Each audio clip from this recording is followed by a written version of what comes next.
Department of Economics, Bridge course on Consumption and Investment Function, first degree BA, BCom and BBA program, Mangalore University, prepared by Uday Shankar H, Assistant Professor, Department of Economics, Government Postgrad College, Sulya.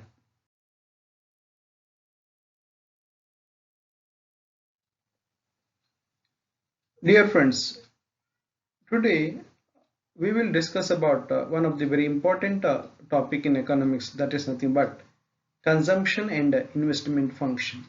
ಆತ್ಮೀಯ ವಿದ್ಯಾರ್ಥಿ ಸ್ನೇಹಿತರೆ, ನಾವು ಈ ದಿನ ಅರ್ಥಶಾಸ್ತ್ರದಲ್ಲಿ ಬಹಳ ಪ್ರಾಮುಖ್ಯವಾಗಿರುವಂತಹ ಒಂದು ವಿಷಯ ಕನ್ಸಂಪ್ಷನ್ ಮತ್ತು ಇನ್ವೆಸ್ಟ್ಮೆಂಟ್ ಈ ಬಗ್ಗೆ ಚರ್ಚಿಸೋಣ.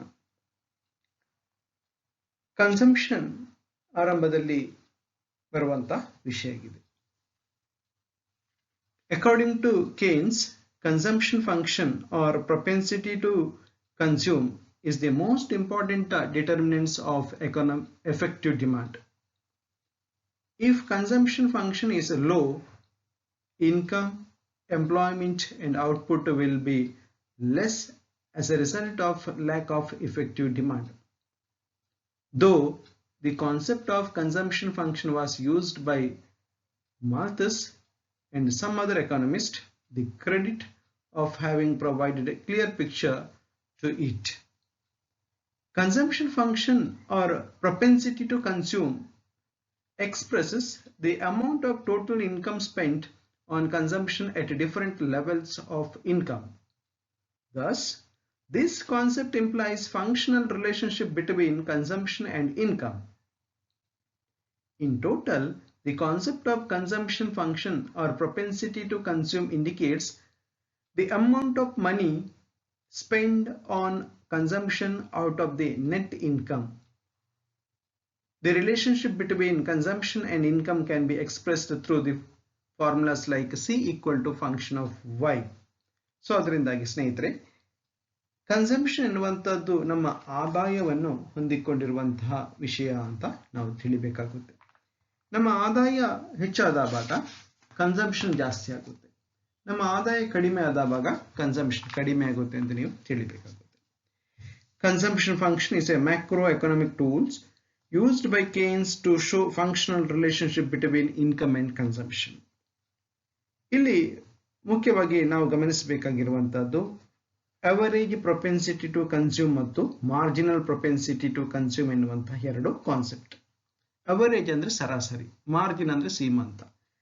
ಸರಾಸರಿಯಾಗಿ ನಾವು ಖರ್ಚು ಮಾಡೋ ಪ್ರಮಾಣ, ಕೊನೆ ಕ್ಷಣದಲ್ಲಿ ಖರ್ಚು ಮಾಡೋ ಪ್ರಮಾಣ ಅಂತ ideas. APC equal C by Y, ಹಾಗೇನೆ MPC equal delta C by delta Y. APC ಅಂದ್ರೆ average propensity to consume, MPC ಅಂದ್ರೆ ಮಾರ್ಜಿನಲ್ ಪ್ರೊಪೆನ್ಸಿಟಿ ಟು ಕನ್ಸ್ಯೂಮ್. ಇಲ್ಲಿ APC plus APS equal Y ಆಗಿರುತ್ತೆ ಅಂತ ಗಮನಿಸಬೇಕಾಗುತ್ತೆ. Y ಅಂದ್ರೆ ಒಟ್ಟು ಆದಾಯ, ಅಂದ್ರೆ ಒಟ್ಟು ಆದಾಯ ಅಲ್ಲಿಯ ಸರಾಸರಿ ಖರ್ಚು ಸರಾಸರಿ ಉಳಿತಾಯಕ್ಕೆ ಈಕ್ವಲ್ ಆಗಿದೆ ಅಂತ ಲೆಕ್ಕ. Y ಇನ್ನೊಂದು ಅರ್ಥದಲ್ಲಿ ಹೇಳುವುದಾದ್ರೆ MPC ಪ್ಲಸ್ MPS ಆಗಿರುತ್ತೆ. ಒಟ್ಟು ಆದಾಯ ಅಂದ್ರೆ ಮಾರ್ಜಿನಲ್ ಆಗಿ ಖರ್ಚು ಮಾಡೋ ಪ್ರಮಾಣ ಮಾರ್ಜಿನಲ್ ಆಗಿ ಉಳಿತಾಯ ಮಾಡೋ ಪ್ರಮಾಣಕ್ಕೂ ಸಮವಾಗಿದೆ ಅಂತ ಅಲ್ಲಿ ನಾವು ಗಮನಿಸಬೇಕಾಗುತ್ತೆ. ಮುಂದೆ Keynes psychological law states that the propensity to save proportionately will be greater than propensity to consume when income increases. Psychological law of Keynes ideas ಬರುವಂತದ್ದು. ಒಬ್ಬ ವ್ಯಕ್ತಿಯ ಆದಾಯ ಜಾಸ್ತಿ ಆದಾಗೆ ವ್ಯಕ್ತಿಯ ಖರ್ಚು ಕೂಡ ಜಾಸ್ತಿ ಆಗುತ್ತೆ. ಆದರೆ ಆದಾಯ ಜಾಸ್ತಿ ಆದಷ್ಟೇ ಪ್ರಮಾಣದಲ್ಲಿ ಆತ ಖರ್ಚು ಜಾಸ್ತಿ ಮಾಡುವುದಿಲ್ಲ ಅಂತ J.M. Keynes ಹೇಳುವುದನ್ನು ನಾವು ಇಲ್ಲಿ psychological law of consumption ಅಂತ ನಾವು ಕರಿತೇವೆ. When income increases, both consumption and saving will increases. Increased income will divided consumption expenditure and savings. An increase in income increases consumption expenditure less than proportionately. ಅದರಷ್ಟೇ ಅಲ್ಲ, ಅದಕ್ಕಿಂತ ಕಡಿಮೆ ಅಂತ ತಿಳಿಬೇಕಾಗುತ್ತೆ. ಮುಂದೆ consumption function is an important tool. Importance of consumption function implied in psychological law also. Psychological law ಕೆಲವಾರು angle ಅಲ್ಲಿ ನಮಗೆ ಸಹಾಯ ಮಾಡುತ್ತೆ, ಪಾಲಿಸಿ ತೀರ್ಮಾನ ಮಾಡುವ ಸಂದರ್ಭದಲ್ಲೆಲ್ಲ ಸಹಾಯ ಆಗುತ್ತೆ. Consumption function is determined by number of subjective and objective factors. ಒಬ್ಬ ವ್ಯಕ್ತಿ ಎಷ್ಟು ಕನ್ಸ್ಯೂಮ್ ಮಾಡ್ತಾನೆ ಎನ್ನುವಂಥದ್ದು ಕೆಲವು ಫ್ಯಾಕ್ಟರ್ಗಳನ್ನು ಡಿಪೆಂಡ್ ಆಗಿದೆ. ಯಾವುದದು ಕೇಳಿದರೆ ಸಬ್ಜೆಕ್ಟಿವ್ ಫ್ಯಾಕ್ಟರ್ ಮತ್ತು ಆಬ್ಜೆಕ್ಟಿವ್ ಫ್ಯಾಕ್ಟರ್ಸ್. ಸಬ್ಜೆಕ್ಟಿವ್ ಫ್ಯಾಕ್ಟರ್ ಅಲ್ಲಿ ಬರುವ ಪಾಯಿಂಟ್ಸ್ಗಳು number 1 transaction motives, precautionary motives, speculative motives, motive of enterprising, financial aspects ಅಂತ ನಾವು ಹೇಳ್ಬೋದು. ಆಬ್ಜೆಕ್ಟಿವ್ ಫ್ಯಾಕ್ಟರ್ಗಳಲ್ಲಿ ಬರೋದಾದರೆ wage levels, windfall gain and windfall losses, rate of interest, expectation and fiscal policy ನಮಗೆ ಹೆಸರಿಸಬಹುದು. measures to increase consumption. Consumption ಜಾಸ್ತಿ ಮಾಡಬೇಕಾದ್ರೆ ನಾವೇನ್ ಮಾಡಬಹುದು, ಹೇಗೆ ಅದು ಸಾಧ್ಯ ಅಂತ ಕೇಳಿದ್ರೆ even distribution of wealth and policy. So ಅಲ್ಲಿ ಸರಿ ಸಮಾನವಾಗಿ ಆದಾಯದ ಹಂಚಿಕೆ ಆಗಬೇಕಾಗಿದೆ. Adoption of suitable wage policy ಸೂಕ್ತವಾಗಿರಬೇಕು. ಸೋಷಿಯಲ್ ಸೆಕ್ಯೂರಿಟಿ ಮೆಷರ್ಸ್ಗಳಿರಬೇಕು. Availability of easy credit, urbanisation and modernisation ಇರಬೇಕಾಗುತ್ತೆ. Improved transport and communication and increased publicity ಇದ್ದವಾಗ ಇದು ಸಾಧ್ಯ ಅಂತ ತಿಳಿಬೇಕಾಗುತ್ತೆ. ಮುಂದೆ ಇನ್ನೊಂದು ಇಂಪಾರ್ಟೆಂಟ್ ಕಾನ್ಸೆಪ್ಟ್ ನಾವಿಲ್ಲಿ ಗಮನಿಸಬೇಕಾಗಿರುವಂತದ್ದು ಇನ್ವೆಸ್ಟ್ಮೆಂಟ್ ಫಂಕ್ಷನ್. ಇದು ಹೂಡಿಕೆಗೆ ಸಂಬಂಧಪಟ್ಟ ವಿಚಾರ ಆಗಿದ್ರೆ ಕನ್ಸಂಪ್ಷನ್ ಅನ್ನುವಂಥದ್ದು ಗ್ರಾಹಕನಿಗೆ ಸಂಬಂಧಪಟ್ಟ ವಿಚಾರ ಆಗಿರುತ್ತೆ.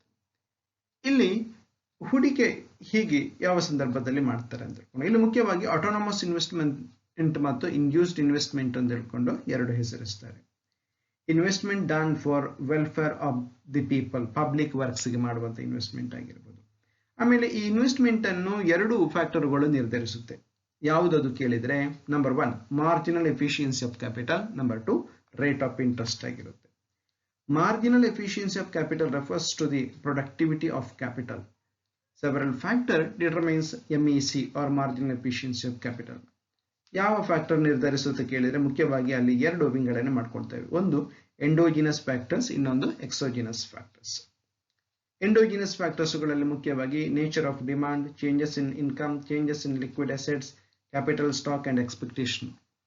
ಎಕ್ಸೋಜಿನಸ್ ಫ್ಯಾಕ್ಟರ್ಗಳಲ್ಲಿ ಮುಖ್ಯವಾಗಿ ಅಂದ್ರೆ ಹೊರಗಿನ ಔಟ್ಸೈಡ್ ಫ್ಯಾಕ್ಟರ್ಗಳಲ್ಲಿ ಪಾಪ್ಯುಲೇಷನ್, ಇನ್ವೆನ್ಷನ್ ಆಗಿರ್ಬೋದು, ಇನ್ನೋವೇಷನ್, ಸೇಲ್ಸ್ ಪ್ರಾಸ್ಪೆಕ್ಟ್ಸ್, ಪಾಲಿಸೀಸ್ ಆಗಿರುತ್ತೆ ಅಂತ ತಿಳಿಬೇಕಾಗುತ್ತೆ.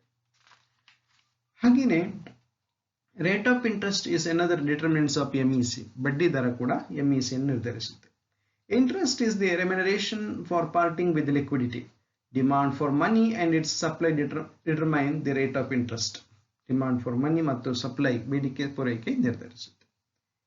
ಡಿಮಾಂಡ್ ಫಾರ್ ಮನಿ, ಹಣ ಯಾಕೆ ಬೇಕು ನಮಗೆ? 3 ಉದ್ದೇಶ ಈಗಾಗಲೇ ನಾವು ನೋಡ್ಕೊಂಡಿದ್ದೇವೆ. ಟ್ರಾನ್ಸಾಕ್ಷನರಿ ಮೋಟಿವ್, ಪ್ರಿಕಾಷನರಿ ಮೋಟಿವ್ ಮತ್ತು ಸ್ಪೆಕ್ಯುಲೇಟಿವ್ ಮೋಟಿವ್. ಈಗ ಸಪ್ಲೈ ಆಫ್ ಮನಿ ಹೇಗೆ ನಿರ್ಧರಿಸ್ತಾರೆ? ರೆಸ್ಪಾನ್ಸಿಬಿಲಿಟಿ ಆಫ್ ಗವರ್ಮೆಂಟ್ ಮತ್ತು ಕಾನ್ಸ್ಟೆಂಟ್ಸ್ ಇನ್ ಶಾರ್ಟ್ ಟರ್ಮ್ ಅಲ್ಲಿ ಆಲ್ಮೋಸ್ಟ್ ಕಾನ್ಸ್ಟೆಂಟ್ ಆಗಿರುತ್ತೆ ಅಂತ ಇಲ್ಲಿ ತಿಳಿ ಹೇಳುತ್ತಾರೆ.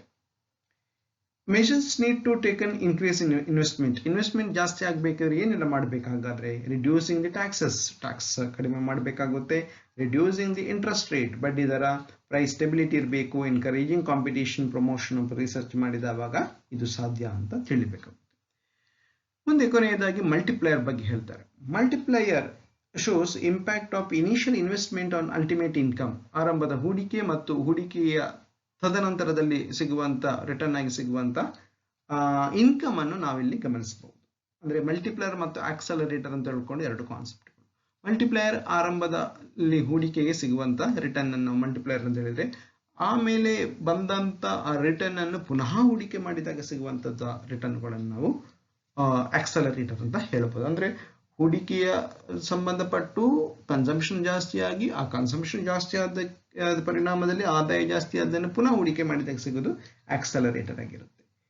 ಇಲ್ಲಿ ಇವಾಗ ಮಲ್ಟಿಪ್ಲೈಯರ್ ಅಂದ್ರೆ ನಿರ್ಧರಿಸುವಂತದ್ದು ಫಾರ್ಮುಲಾ ಹೇಳಿದ್ರೆ delta Y by delta I ಅಂತ ಹೇಳ್ತಾರೆ. 1/1 ಮೈನಸ್ MPC ಆರ್ 1/MPS ಎನ್ನುವಂತ ಫಾರ್ಮುಲಾ ನೀವು ಈಗಾಗಲೇ ತಿಳ್ಕೊಂಡಿದ್ದೀರಿ.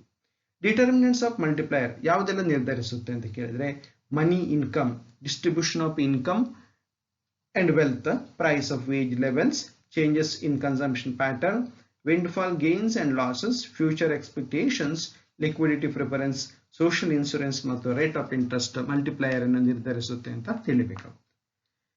The certain leakages of multiplier, ಕೆಲವೊಂದು ಲೀಕೇಜ್ಗಳಿವೆ ಮಲ್ಟಿಪ್ಲೈಯರ್ ಅಲ್ಲಿ. ಯಾವುದದು ಕೇಳಿದ್ರೆ ಸೇವಿಂಗ್ಸ್, ಉಳಿತಾಯ ಮಾಡೋದಾಗಿರ್ಬೋದು, ಲಿಕ್ವಿಡಿಟಿ ಪ್ರಿಫರೆನ್ಸ್ಗಳು, debt cancellation, old stocks and ಸೆಕ್ಯೂರಿಟೀಸ್ಗಳಾಗಿರ್ಬೋದು, price inflation, imports, taxation and distributed profits, excess stocks and autonomous investment ಅನ್ನು ನಮಗೆ ಇಲ್ಲಿ ಹೆಸರಿಸಬಹುದು.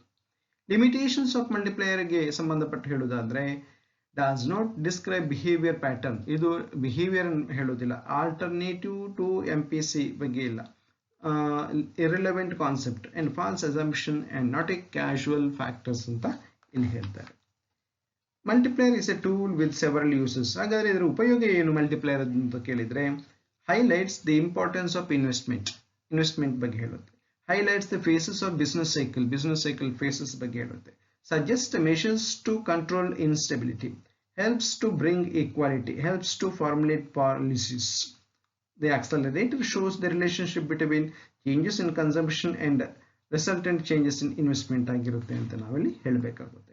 Delta I by delta C ಎನ್ನುವಂಥದ್ದು ಆಕ್ಸಲರೇಷನ್ಗೆ ಸಂಬಂಧಪಟ್ಟದ್ದು ಅಂತ ತಿಳಿಬೇಕಾಗುತ್ತೆ. ಡೆಲ್ಟಾ ವೈ ಬೈ ಐ ಮಲ್ಟಿಪ್ಲೈಯರ್ಗೆ ಸಂಬಂಧಪಟ್ಟದಾದ್ರೆ delta I by delta C ಆಕ್ಸಲರೇಟರ್ಗೆ ಸಂಬಂಧಪಟ್ಟದಂತ ತಿಳಿಬೇಕಾಗುತ್ತೆ. ಸೊ ಇದಿಷ್ಟು ಮುಖ್ಯವಾಗಿ ಕನ್ಸಂಪ್ಷನ್ ಮತ್ತು ಇನ್ವೆಸ್ಟ್ಮೆಂಟ್ ವಿಷಯದಲ್ಲಿ ನಾವುಗಳು ತಿಳಿದಿರಬೇಕಾದಂಥ ವಿಷಯಗಳು. ಮುಂದಿನ ವಿಡಿಯೋದಲ್ಲಿ ಇನ್ನೊಂದು ವಿಷಯದ ಬಗ್ಗೆ ಚರ್ಚಿಸೋಣ. ವಂದನೆಗಳು.